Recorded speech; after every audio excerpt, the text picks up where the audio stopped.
2023-2024 financial year nears the end, county governments have kick-started the budget formulation processes by conducting public participation. In Nyeri County, the Finance and Economic Planning Department is holding a public participation on the implementation of donor funds.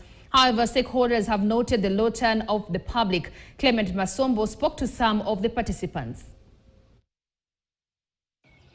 Well, very good afternoon to you. Indeed, today in Nyeri we have a public participation on matters to do with the formulation of budget, and this is a requirement by the law that every county government, every institution of government has to involve the public before they start implementation of projects or before they formulate the budget statement, and this is just one of the processes. But then I will be speaking to some of the participants here and experts in matters to do with finance and economics. Right, I will start with you, sir. Introduce yourself, and of course you will be telling us why is it so important for the public to participate in such forums. Thank you. My name is Nelson Maina, a budget practitioner from Nyeri County. Today we are here for public participation on the conditional grants. The law changed so that now counties must come and consult the public if they want to get involved and sign these MOUs with the donors and the national government. And so today we are here at Nyeri Cultural Center for public participation. And why this is important is because we do receive as Nyeri a lot of grant funds. For example, agriculture has the most conditional grants, and this is an agricultural county.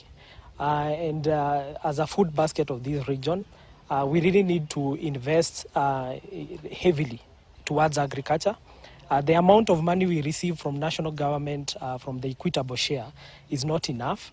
The local revenue we collect is also not enough. So we really do require this support from the donors and the global international community towards these projects.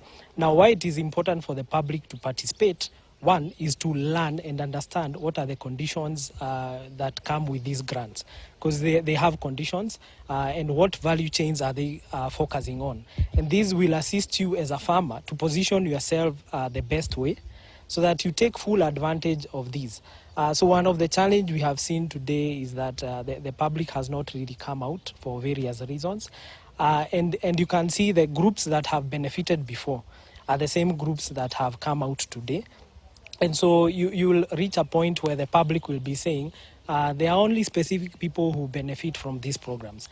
But that is the gap that we have seen, that the public is not really well aware what conditional grants are and why they need to fully participate and understand these conditional grants. So you can see some value chains that have come like cow, the dairy sector, the chicken, indigenous chicken, potatoes, and so forth. And it's touching different areas. The only thing I can add is that for now, we are excited about a grant coming in from the agriculture sector.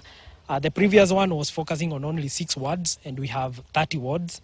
But now the upgraded version of it will touch all the 30 wards, and this at least helps all the farmers not to feel like they are left behind. So thank you so much. All right. Thank you so much. That is Nelson Maina, a budget practitioner, right? Yeah. Let me engage another gentleman here. Start by introducing yourself and what kind of interests are you presenting here, and the interest groups that you represent here, and what kind of information do they seek to know from today's public participation? Thank you very much. My name is Martin Dirango. I'm from Kenya National Chamber of Commerce and Industry, Nyeri County.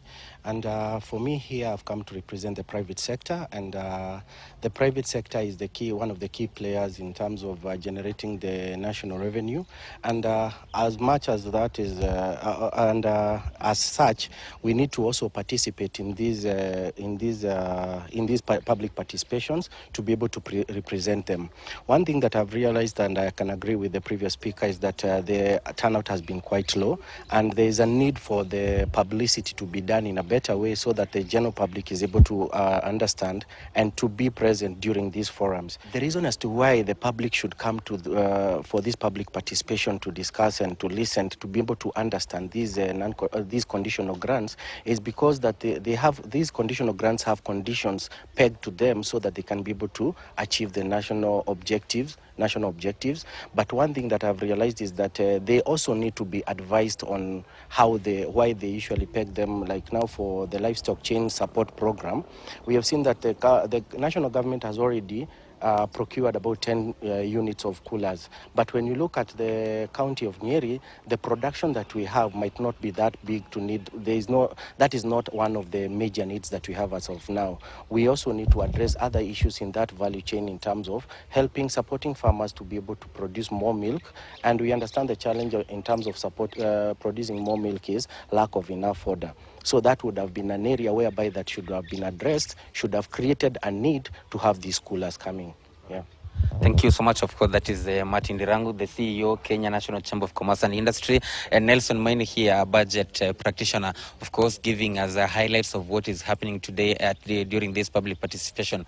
But the most outstanding thing is they have noted is that the low turnout of people who were expected to be here at this public participation, and of course that begs questions of who will be giving, who will give views of what should be, of how how money should be spent at the county level. Perhaps that is something that needs to be looked at, to be looked into, even as we continue to amend laws to align better with what is supposed to be happening at the ground. Over to you.